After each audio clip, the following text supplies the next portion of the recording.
In this episode of Shaping the Future, I'm speaking with the Director of Development and Communications at EarthLanka, Saffran Mihnar. Saffran is an advocate for climate solutions focused on communication, campaigning, and policy negotiations. In this discussion, we discuss the struggles ahead for any journey towards zero or even net zero emissions. The Conference of the Parties, or COP, process is over a quarter of a century old and has achieved little by way of reducing global emissions. But as a regular participant, Saffran offers a voice that speaks to people like me as to why we have to redouble our efforts and start on a real journey to try and save the global commons. A big part of this journey is about climate justice for those in the least developed and developing nations. Consumption in rich countries is currently a death sentence for the poorest on Earth, and eventually for the majority of us. We discuss why aligning our personal and human interests with those of the wider world and ecology is, in the long run, good for all of us.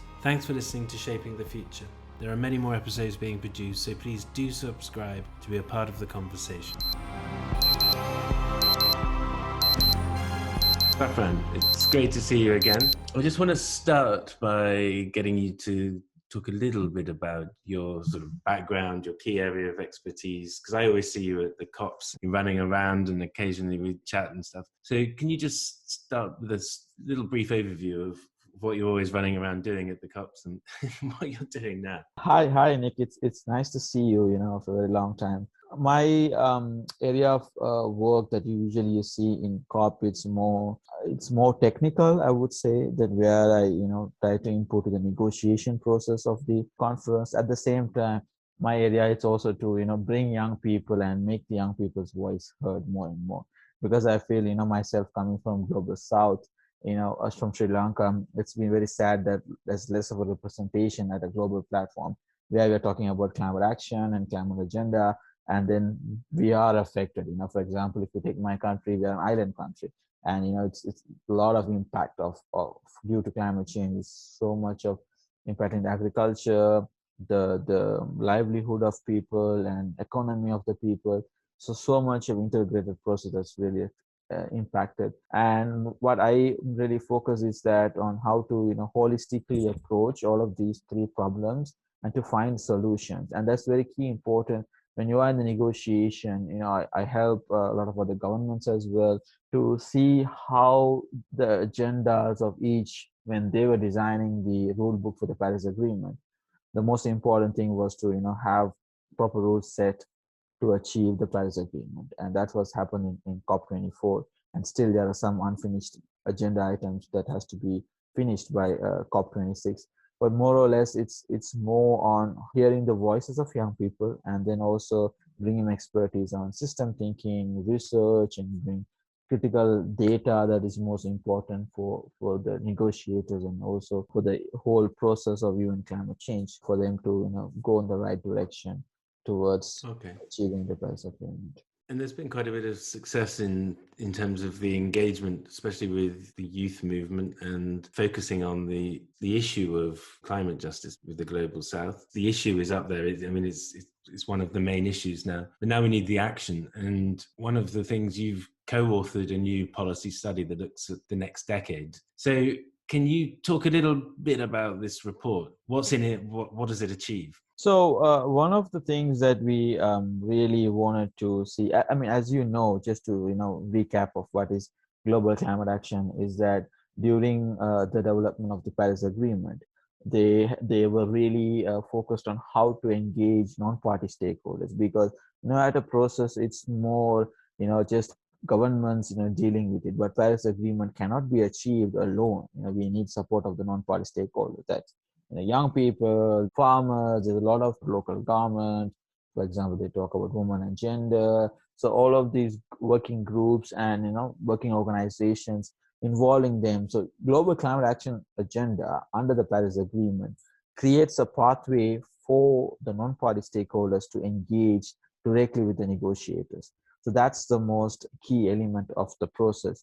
So during the phase after the Paris Agreement, they had a goal saying that global climate action agenda for 2020. So pre-2020 goals, because when the Paris Agreement was launched, everyone was expecting that Paris Agreement would become into force by 2020. They didn't expect that to happen in 2016. because it happened in 2016 earlier. So as then the agreement became into force, there was a gap for 4 years what they would do. That's the reason they had this pre-2020 goals, and to involve governments, to involve non-party stakeholders, to see how they can really engage them. Because one of the key areas was that national determined contribution, which is what drives the Paris Agreement at local, national level in each country. End of the day, that's what it's going to achieve the Paris Agreement and achieve net zero by 2050. A lot of countries are focusing. And one of the things that we emphasize is that we have this 10 year of timeline to see how we can constructively engage, because post 2020 was little bit, with the pandemic everything came into a total 360 turn in a lot of areas. So what it really emphasizes is that we got 10 years and we really need to set the face and do into action, because we lost 2 years or 3 years, I would say, with the pandemic. So the policy more talk about to see how we can seize the opportunity, expand the post 2020 global climate action agenda according to the design and principle, and have collaborative comprehension. So where you can see UNF at the UNFCCC context, at the same time engaging non-party stakeholders in all levels, and then that's why the high level champions are there in the UNFCCC process, creating the pathway to engage all of these groups, which is more important. You said that the agreement was pretty much signed off ahead of schedule. Now we're behind schedule. And it seems like recently policymakers are starting to say, yeah, we've got to do this. And the public are some people in the public are saying, yeah, we're really up for this. And other people are just sort of like, yeah, I'm up for it, but I'm still going to go on my 20 holidays a year and fly around. There's kind of a relationship between the public and the policymakers that sort of lacks the motivation that matches the task, because the size of the global climate challenge is absolutely enormous. And the radical emissions reductions we need go right through how we live our lives. What are your thoughts on the overall speed of the human juggernaut getting to where we need to go, especially with the higher emitting sectors? And I would say is that the globalization happened post the World War, and then we started to emit a lot. And I think right now in the present situation, it's more, or how you say, equity, balance of wealth in the planet, because we see right now, you get the developed countries, we get the developing countries, and the least developed countries. So we are these are the three categorized.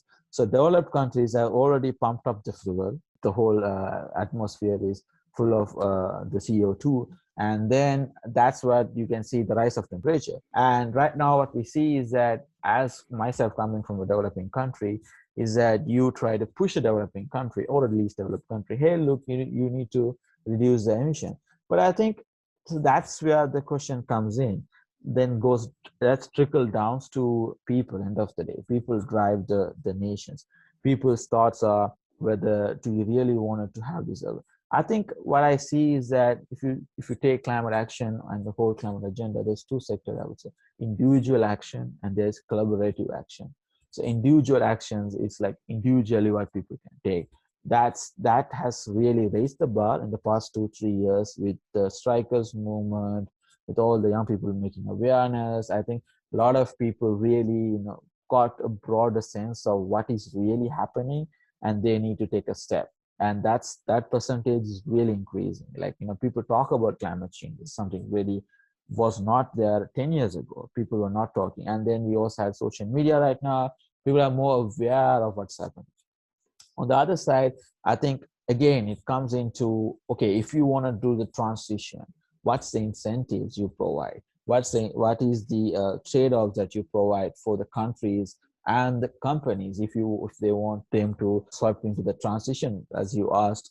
Transition, then you lose jobs. For example, how is it going to be new green jobs? Or when the transition happens, they don't lose the job.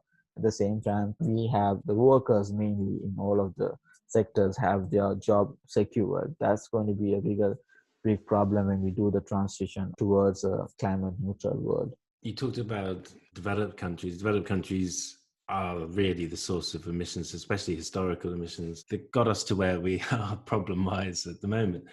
And as we move through it, and we talk about this equity issue of making sure that the remaining carbon budgets are distributed fairly. I mean, it's easy to say, but it's difficult to do because, again, you're asking people to say, okay, we're going to emit less. And okay, well, what does that look like? And then suddenly it's not very attractive. But unfortunately, we've got to find a way to do that. And do you think that in some ways, as we try and envision what the future looks like, we've got to make it more about opportunity, especially for the developing and the least developing nations? You'll create a natural sense of equity if we can actually get through the emissions restrictions, really. Yeah, I think I mean, I can start with, for example, let's look at the vaccine rollout for COVID, how it's been really done. Right now, it says like there's no equitable share.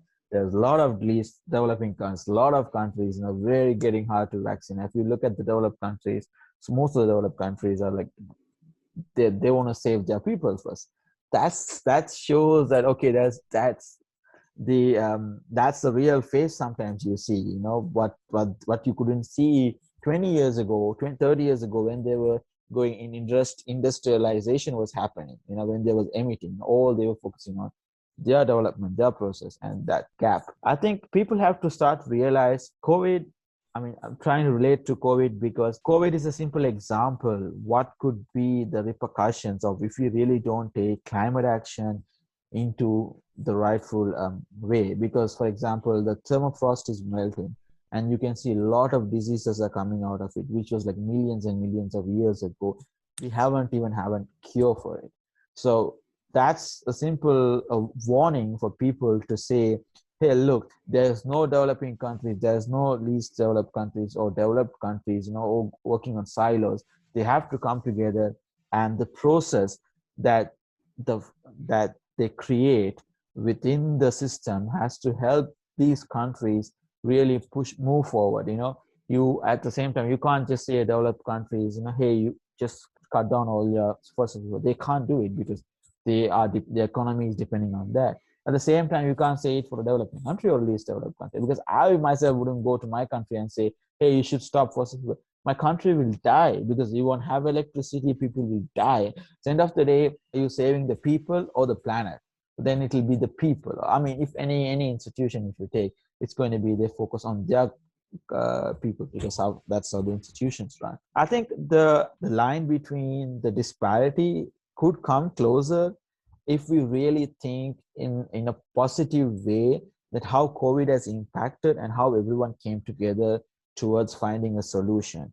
And for humanity in this 21st century, COVID is a perfect example to tackle a lot of global issues and to see an example. Hey, look, this is what will happen if we don't work together for climate action, or if we take to end poverty. So all of that that connects to the global safety of the people, actually. So I think that's the most important thing that I am seeing. I'm more positive on the direction. At the same time, this is a great opportunity. We are in a recovery process. A lot of economy has been hit. It's a good opportunity for developed countries because they can revamp their economy, because right now it's really going down in most of the countries and they're trying to rebuild. So in rebuilding that process, if they can integrate more climate friendly agendas that could help towards reducing their emission, at the same time invest on helping developing countries and least developing countries to the global platform, then you can really narrow down the line. And how do you find, when we look at these sort of intergovernmental frameworks, we really are relying on cooperation and trust between nations, but also the nations who are always sort of the usual suspects at climate conferences? There's Russia, Saudi Arabia, Australia. So this, but it's because their GDP is based on fossil fuels. And then you take a bloc like the EU, who's buying a lot of fossil fuels from these countries. So there's a kind of conflict of interest, which is very hard to break through. Is there a way forward? Because again, we are the consumers of those fossil products. I am, everyone around this town is. How do we get round that corner? Is that why we've got a 30-year window when really we need a 10-year window? It's because really we are nowhere near achieving the task, but we've got to start now. I'm just trying to break down that issue of Yeah. the usual suspects of the cops, who are always painted as the bad guys, but when you look at it from their perspective, it's their GDP, so. I think you correctly, I would say is that, like I said, started before, like I said, there's two sector, right? Individual action. That's where consumer-based action happens. Like, for example, if you are, let's say if you're living in these countries that you mentioned, is that, okay, can I use electric cars so that that reduces the emission? When there's a less demand for fossil fuel, there will be a high demand for electric driven energy. So that the less demand can be created by us, because we are the consumers end of the day, because there's no nations or no private sector can survive without public, because public are the buyers end of the day in any forms. I think in the past 2-3 years with the strike and everything, it's climate strikers and of Fridays of Future and all of those elements has really amplified. And let me give an example. If you have a supermarket, let's say the community around there just goes and buys only products that's more environmentally friendly made, and eventually that owner or any of the private corporates should translate all their products more eco-friendly, so that consumer have the power to change more, I would say, and then the demand goes down for products that's really hurting the planet, and then the demand for more climate friendly products could escalate, and that's where the transition could really happen. And for example, if you correctly said, a lot of EU countries, a lot of countries are getting fossil fuels from those countries to pump up the electricity and all of their energy needs. But I would say is that this 10-year is very critical.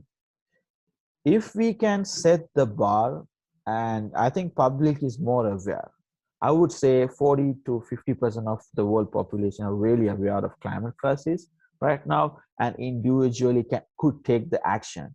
And with the gradual shift from the hit pandemic economy, when the recovery process happens, if consumers like us also think, hey, look, I have to go and climate neutral in all my phase. This is a revamp of development that we are going through process.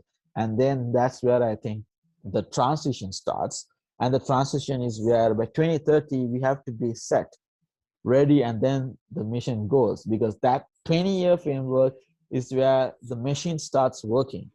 And this is the 10-year that we all need to work together to put the infrastructure, to create the processes, to bring in people, to have open processes, and to create incentives, to have funding opportunities available. For example, even in the Green Climate Fund, which is one of the funds that's going to really help the Paris Agreement, is that just $500 million or like $1 billion is just only cashed out. Only like 500 or 600 million has been really cashed out. So you have 100 million commitments, but you have only 500 million cashed out as cash. So that's really sad to see. You have these commitments and everything, but still, those are not translated into real action of. Okay. You touched on something there which kind of ties into my last question, because as you mentioned, 50% of people now are really aware of the problem globally. And we're beginning an unprecedented task of reduction of carbon emissions to zero. That's the aim, whether it's net zero, zero, whatever. What is your biggest concern? Because you're quite positive about this whole thing. What's your biggest worry or concern about this transition process? Well, I think the biggest concern I would say is that we are looking at the immediate safety of the people, and we should not lose the safety of the planet and the people for the future. And right now, my concern is that everyone is focusing today. We're not thinking about tomorrow or day after and what's going to happen. That's where it really relies on how there is consistency of what we do. Just to give an example, during the lockdown, it was proven that emission could really be reduced. That was a perfect example. For the 3 months of no flying, and everything was translated into virtual. You don't need to meet physically. You don't have to fly from 9 hours or 10 hours to do a meeting. The world got shrinked more and more, and that has created a lot of opportunities. And that's where my concern is that the shrinking world, human creatures are really different compared to other creatures on the planet. Now, what I see is that I hope we don't go back to the same thing, because some people, I hear a lot of people saying, oh, we've been stuck in the home like for 2 years. I want to get out. We just want to fly. We want to go meet other people. Yes, that's understandable. But I think if that's the most critical point here, the mentality of the people after the pandemic, it's going to really concerns me, because that's where we're going to rely on how we can move forward. At the same time, we are hearing a lot of climate action, like for example, for the past 1 year, a lot of seminars, a lot of events and everything, a lot of things are happening, but all of them are in papers. I think translating into action is going to be really hard. That's going to be a biggest issue, I would say, is because all the countries are going to focus just rebuilding the economy. Everybody's going to focus on rebuilding the economy. Nobody wants to have their people die of poverty. Really, there is a need to kind of align that prosperity for people with prosperity for the earth, basically, which we live on. Yeah, I think that's one thing I would say, is that the world needs to know that if there is another health crisis due to climate change, like what are the impacts of climate change? I don't know, humanity could be able to survive it, but then after the survival, it's going to be really hard. So the recovery process should be more greener, should be more sustainable, more inclusive, and more equitable, so that we have a fair share of achieving the climate goals, climate neutrality by 2050. Well, look, that's a good place to end. So, Saffran, thank you very much for your time. I look forward to virtually or physically seeing you at a COP somewhere in the future. Thank you, Nick, for the opportunity, and I look forward to see how we can really work together as well in a lot of other areas of engagement. Thanks again for listening. If you are interested to help support this series and help expand the discussion around climate topics, then please do consider backing my channel via Patreon. It will help me produce more content, and you will also gain access to more expert interviews. It would be great to engage more with audiences too and understand your views on these topics.